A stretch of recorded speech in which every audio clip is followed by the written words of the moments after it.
Welcome to Your Voice America Campaign Corner. Today I'm joined with Wendy Rogers, congressional candidate for Arizona's 1st District. Wendy, good to be with you.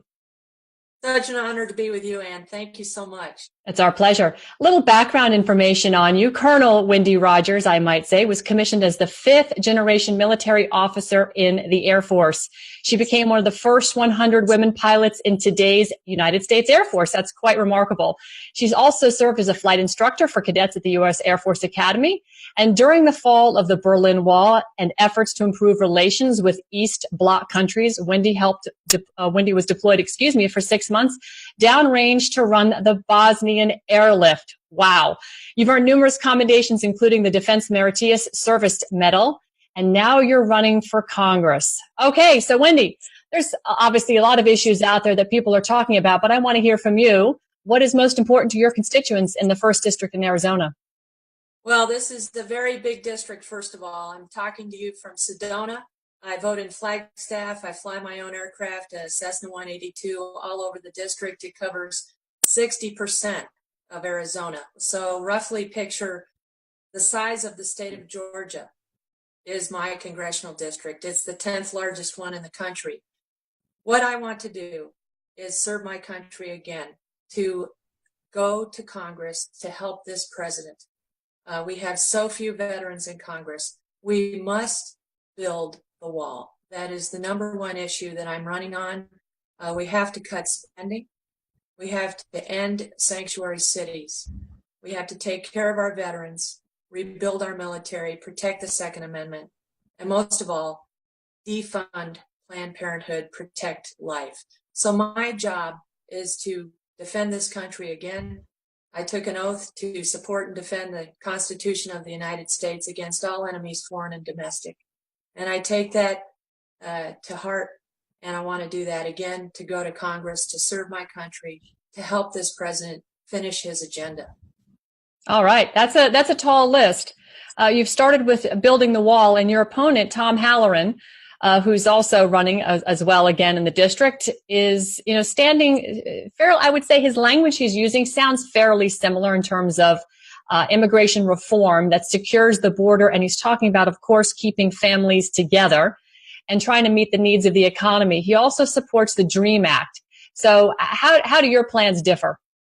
I'm completely 180 degrees out from Tom O'Halloran. We have a joke here in the district that his name is Tom O'Who, because we can't find him. He's a weak, ineffective first-term Democrat in a district that Donald Trump won. So this is the top flip opportunity for us Republicans nationally. It's so important for everybody listening to know that even though I can't vote for you, you can't vote for me, I can vote for you by you helping me get elected. This is one of the rare pickup opportunities we have to flip a seat. And Tom O'Halloran is a weak, ineffective, left-wing liberal Democrat who showed up to fog a mirror and got elected. Yet President Trump won this district. So what we need to do is flip this seat. The independents in this district will vote for a strong, disciplined, dedicated Republican like Wendy Rogers, especially a veteran. 25% of this district is Native American.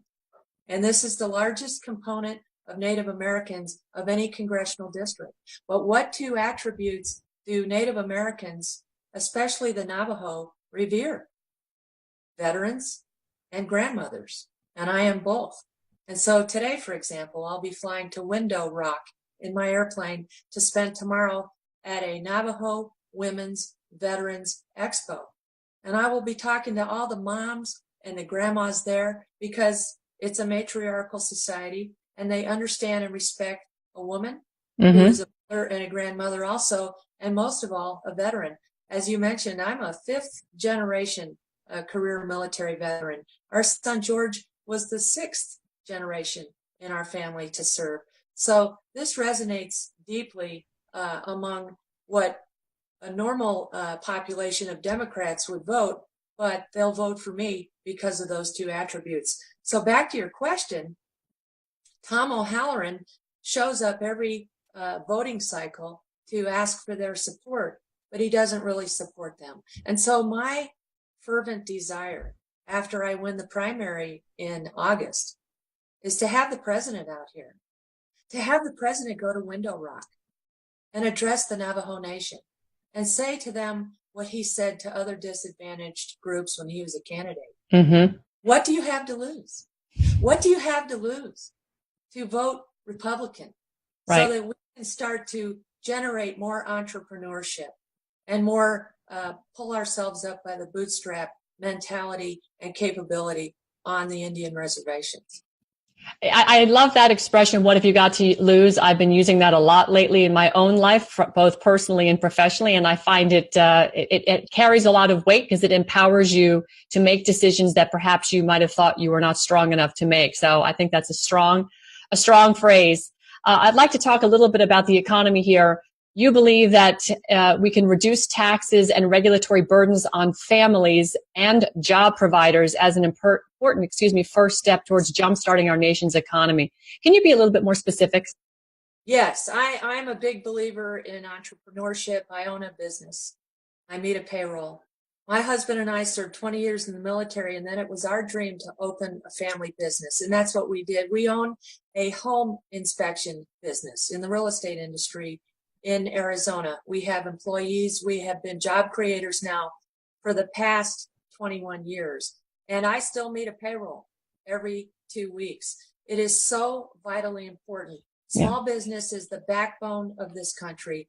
And when I go door to door on my bicycle to collect my own petition signatures and so forth, people tell me they love the tax cut.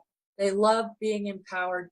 They want the free market to reign. We need government out of our knickers, so to speak, and we need the government to be doing what they do and the free market to reign.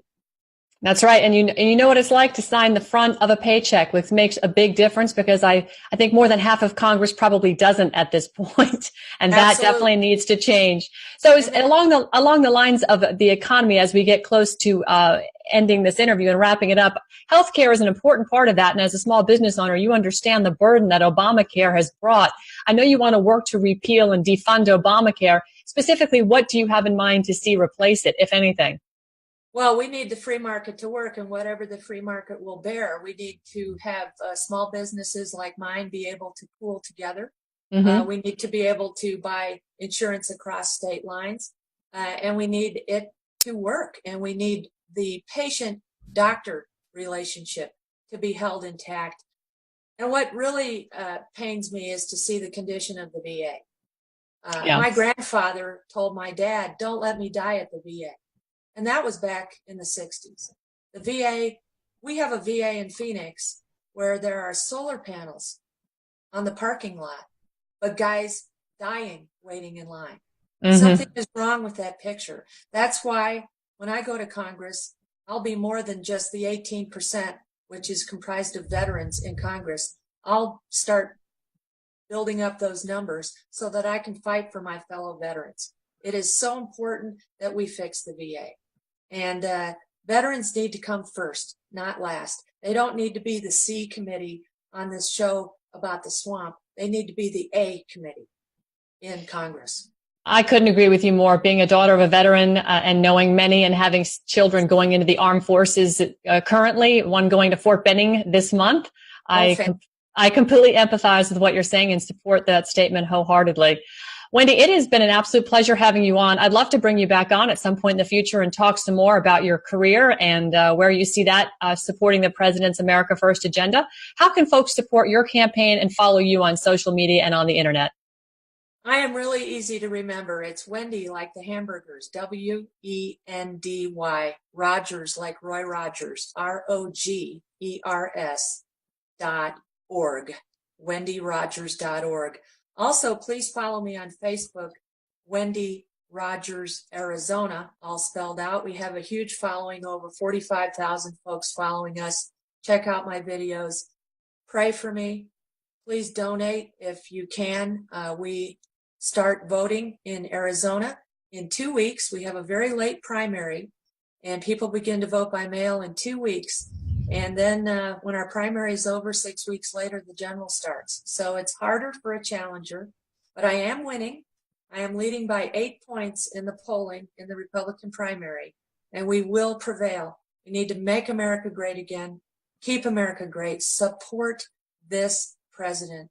WendyRogers.org. Thank you so much. It's been a pleasure, Wendy. Have a wonderful day, and we look forward to following your campaign. Thanks, Ann. Bye-bye.